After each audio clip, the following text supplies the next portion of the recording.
Hola, hola people and welcome dans ce nouvel épisode.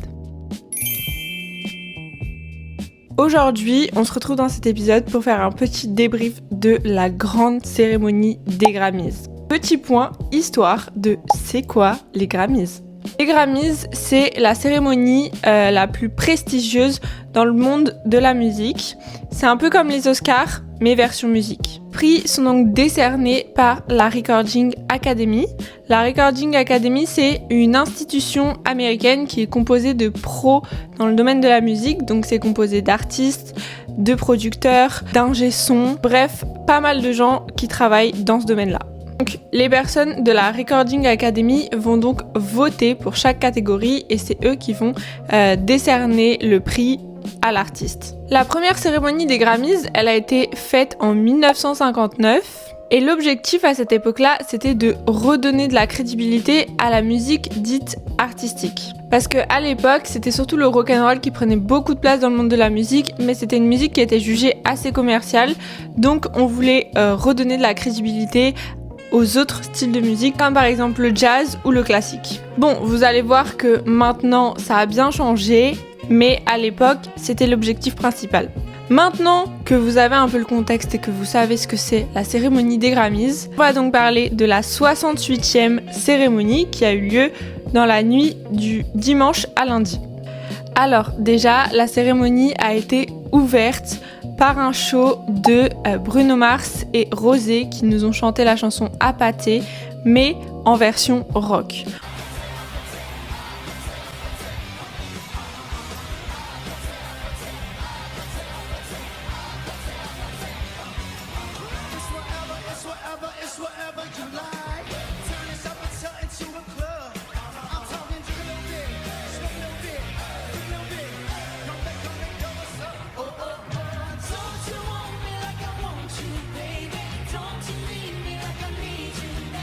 On avait Bruno Mars à la guitare, c'est vraiment une version qu'on n'avait jamais entendue et ça faisait plaisir à entendre puisque c'est vraiment une chanson qu'on ne peut plus entendre. Tout de suite, dès le début de la cérémonie, on a tout de suite compris que ça allait être une cérémonie encore une fois très politisée puisque le présentateur nous a fait énormément de blagues, mais c'était des blagues pour dénoncer, que ce soit sur Trump, que ce soit sur l'affaire Epstein, et que ce soit sur toute la politique des États-Unis en ce moment, donc tout le mouvement par rapport à l'ICE. Il nous a même parlé de l'affaire P. Diddy, enfin vraiment c'était une cérémonie qui était là pour faire passer des messages et c'était vraiment une cérémonie qui était là pour défendre une cause.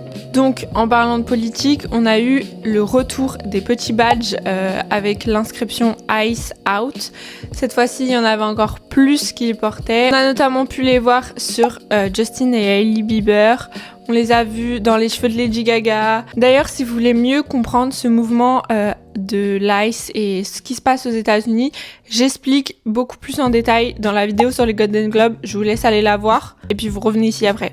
De la part du présentateur, toujours, on a même eu une blague sur Nicki Minaj, puisqu'on a vu que dernièrement, Nicki Minaj s'est alliée à Trump et a affirmé que c'était la fan numéro 1 du président des États-Unis. But I will say that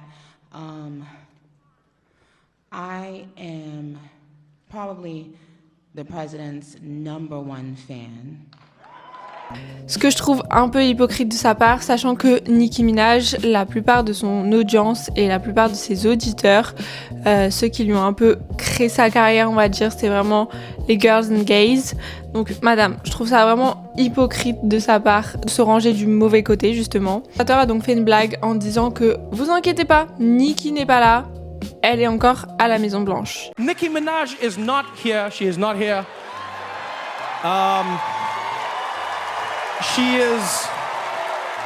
She is still at the White House with Donald Trump discussing very important issues. Actually, Nicki, I have the biggest ass. I have it. Everybody's saying it, Nicki. I know they say it's you, but it's me. Wap, wap, wap. Look at it, baby. Et toujours politique, on a pu voir que énormément d'artistes qui ont gagné des Grammys, dans leur discours de remerciement, ils ont fait des discours très politiques. Après, on a eu une performance de la part de Sabrina Carpenter Sa performance était incroyable, elle nous a performé sa chanson Man Child. Sabrina Carpenter, on a l'habitude de la voir dans son décor habituel, donc c'est-à-dire le décor de Short and Sweet, qui est un décor de maison. Donc on a l'habitude de la voir, hop hop hop, il y a la chambre, il y a la salle de bain, le petit escalier et tout. Là, elle a complètement changé de décor. Elle nous a fait sa performance sur un décor d'aéroport et elle-même était déguisée en capitaine d'avion, ce qui peut nous laisser penser que ce sera potentiellement la prochaine DA de son prochain tour. Il y avait donc un panneau d'affichage des destinations comme dans les aéroports. Jusque-là, ça paraît normal et ça paraît basique, sauf que sur ce panneau-là, il y avait donc des destinations, donc des villes, et plusieurs dates en face de chaque ville. Donc on se pose des questions et on se dit peut-être un petit easter egg qui annoncerait les dates de la tournée Man's Best Friend. Après ça, on a eu Kendrick Lamar qui a gagné le prix pour le meilleur album de rap avec son album JMX. Et on a eu des performances enchaînées les unes après les autres de tous les nommés pour la catégorie révélation de l'année. Donc ça a débuté avec une performance de Addison Rae qui nous a performé son titre Fame is a Gun.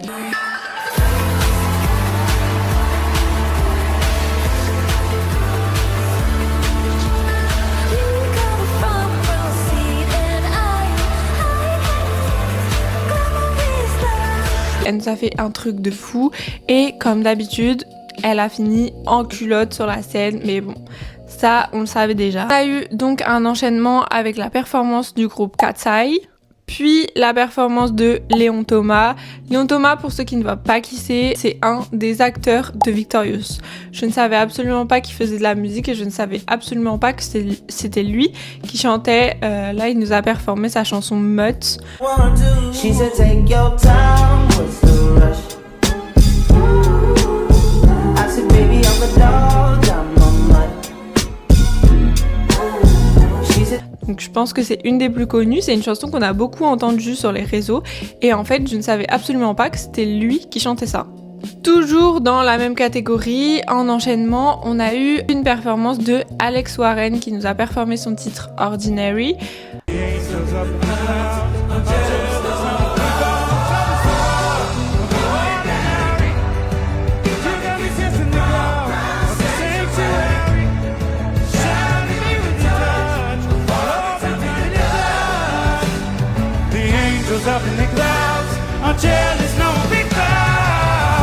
Mais Bichette, ça m'a fait trop de la peine parce que il y a eu un bug dans ses ears et donc il était totalement décalé. Ça a enchaîné avec Lola Young qui nous a fait une performance de sa chanson Messi, mais cette fois-ci au piano.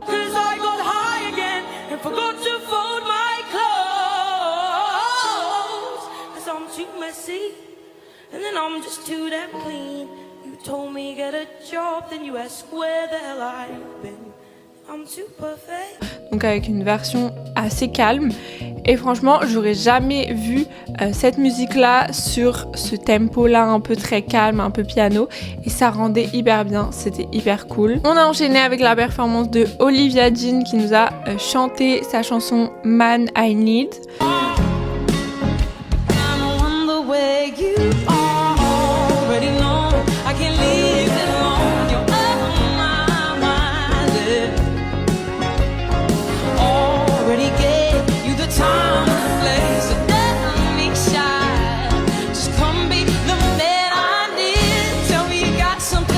Je trouve qu'elle a un peu un côté années 80, 70, je sais pas, dans sa performance en tout cas ça donnait cet air là. Et on a fini avec la performance de Somber, je sais pas comment on le dit, qui nous a chanté sa chanson Back to Friends.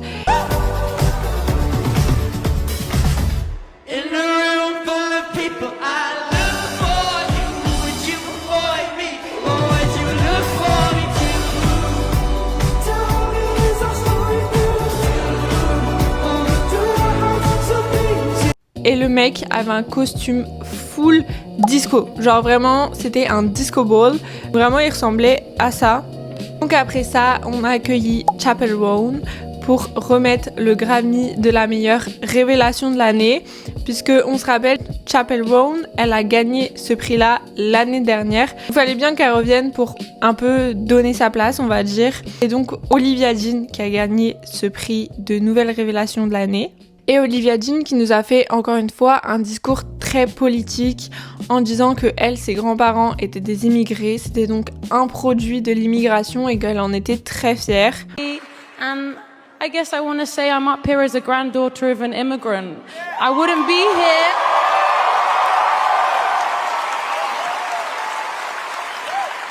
I'm a product of bravery and I think those people deserve to be celebrated.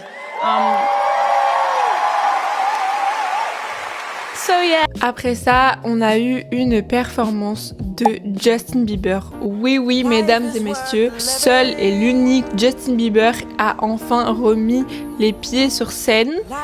En tant que Beliebers, je l'attendais depuis très longtemps. Donc, il a chanté sa chanson Tucson de son dernier album Swag. J'ai pas trop compris la DA de sa performance. Il est arrivé sur scène, il était vraiment en caleçon, chaussettes, torse nu, mais il avait une guitare. Il nous a fait un truc incroyable, il était limite a cappella. Et en fait, Justin, on peut pas lui enlever, il a quand même une voix incroyable. Donc là, on a bien entendu que the mic is on. Genre vraiment, la voix était là quoi. Bien évidemment, on avait Hailey qui le regardait avec des cœurs dans les yeux et qui était là en mode hyper fière, en mode that's my man.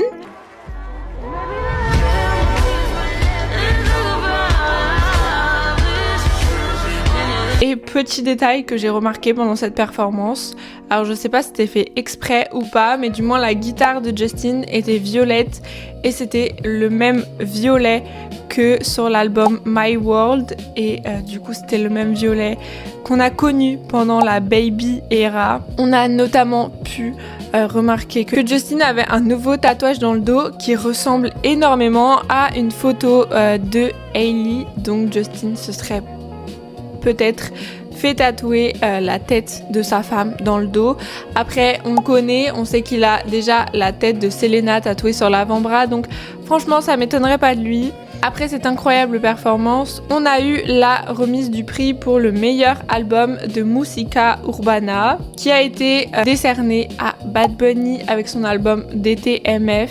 Donc là, pareil, Bad Bunny nous a fait un discours assez prenant. I'm gonna say, eyes out.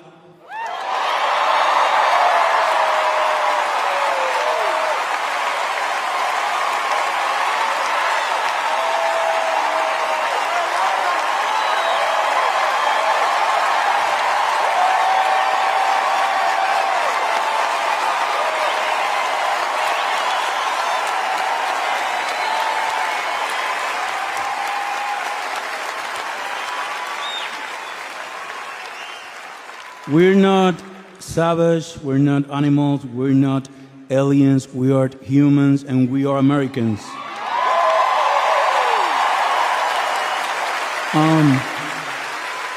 Also, I want to say to the people, I know it's tough to know, not to hate on these days.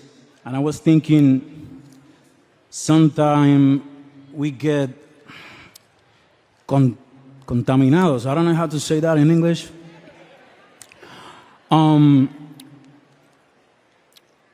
The hate get more powerful with more hate. The only thing that is more powerful than hate is love. So, please, we need to be different. If we fight, we have to do it with love. We don't hate them. We love our people, we love our family, and that's the way to do it, with love. Don't forget that, please. Thank you. Thank you, God.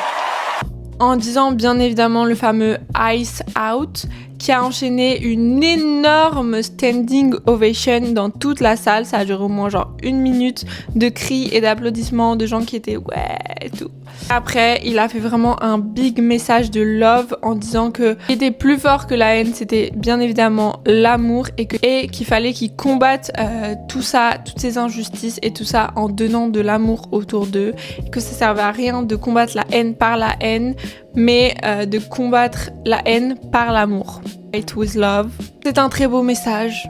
Et encore une fois, Bad Bunny, on l'adore, donc bravo à lui d'avoir gagné. On a eu aussi une performance de Lady Gaga qui nous a performé son titre Abracadabra.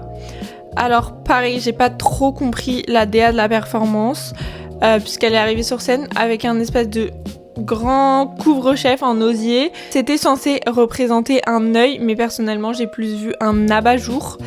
Bon, c'est Gaga, on l'a connue avec des robes en viande, on l'a connue avec toutes sortes de tenues farfelues. Donc faut pas s'étonner, juste c'est Gaga et voilà. D'ailleurs, en parlant de Gaga, elle a gagné le Grammys pour le Best Pop Vocal Album pour son album My Aim, et cette fois-ci on a eu Gaga qui nous a fait un discours toujours très politique, mais en même temps elle a rajouté une petite touche de son discours qui était très féministe et qui était dédié aux femmes dans cette industrie musicale. So grateful. I just want to say for women in music that I know sometimes when you're in the studio with a bunch of guys, it can be hard. So I urge you to always listen to yourself and always fight for your ideas, fight for your songs, fight for yourself as a producer. Make sure that you are heard loudly. And thank you so much for supporting me, all of you, in my craft. I believe in Après, pour remettre le prix de la meilleure performance solo pop, on a accueilli Charli XCX qui a donc remis ce prix à Lola Young. Le tableau était incroyable puisque sur scène on avait Charli XCX et Lola Young, nos deux icônes de la Messy Girl. Vous comprenez pas ce que je dis, allez voir ma vidéo Clean Girl vs Messy Girl, on en parle. L'artiste qui a remporté le Grammys de la meilleure chanson de l'année. Franchement, j'étais un peu choquée, mais absolument pas déçue. J'étais très contente pour elle. Et c'est bien évidemment Billie Eilish. Billie Eilish a gagné ce Grammys pour son titre Wildflower de l'album Hit Me Hard and Soft. Alors là, Billie Eilish nous a fait un discours magnifique. Pareil, toujours très politique. Mais elle a dit « No one is illegal on a stolen land ». Donc pour traduction, personne n'est illégal sur une terre volée. Et pareil, elle a fini son discours avec le fameux Fuck Ice. No one is illegal on stolen land.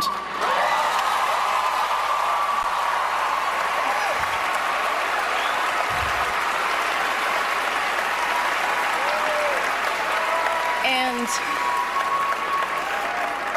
yeah, it's just really hard to know what to say and what to do right now. And I feel really hopeful in this room, and I feel like we just need to keep fighting and speaking up and protesting, and our voices really do matter, and the people matter, and I say sorry. Billie Eilish, qui, on le sait, a toujours été très engagée. Ça m'étonnait absolument pas d'elle qu'elle prenne la parole sur ce sujet-là. Après, pour le Grammys de Record of the Year, donc c'est Kendrick Lamar et SZA qui ont gagné ce prix pour leur titre Luther. Celui qui a gagné le prix de l'album de l'année, c'est bien évidemment Bad Bunny avec son album toujours DTMF. Je vais pas me lancer à le dire en espagnol. Et c'est un Grammys qui lui a été remis par le fameux Harry Styles. Oui, Harry Styles, on le sait, revient en force. Il nous a déjà sorti un single, il va nous sortir son album. Bref, on le revoit. Harry Styles revient. Donc là, il est venu pour donner le prix à Bad Bunny. Ce qui était un tableau, encore une fois, très drôle à voir, puisque qu'est-ce que Harry Styles et Bad Bunny ont en commun? Kendall Jenner. Oui, ce sont tous les deux des ex de Kendall Jenner. Donc c'était très drôle de voir Harry Styles et Bad Bunny se prendre dans les bras et se féliciter, sachant que bon, ils ont tous les deux pécho la même meuf, donc assez drôle quand même. Et pour finir, on a pu voir que Selena Gomez n'était pas présent à cette cérémonie, pourtant ils étaient nominés. Donc leur chanson Blue as Flame était nominée, mais ni l'un ni l'autre n'étaient présents à cette cérémonie. On a pu voir du moins Benny à l'after, mais que ce soit Selena ou Benny Blanco, aucun des deux était présent à cette cérémonie. Pourtant, on sait qu'ils étaient invités puisqu'ils étaient nominés. On a aussi appris que Bad Bunny ne pouvait pas performer pendant les Grammys puisque il a signé un contrat, on le sait, il va faire le halftime du Super Bowl. Et donc, à cause des clauses de son contrat avec le Super Bowl, il ne peut pas performer avant. Ça l'empêche de performer à n'importe quel événement. Donc voilà, c'est tout pour moi. J'espère que cette vidéo vous a plu. N'hésitez pas à me mettre un like, à vous abonner, ça m'aide beaucoup et ça me permet surtout de me donner de la visibilité pour que je continue à vous faire des vidéos. N'hésitez pas à me mettre un commentaire et à me dire dans les commentaires pour vous quel a été votre album de l'année.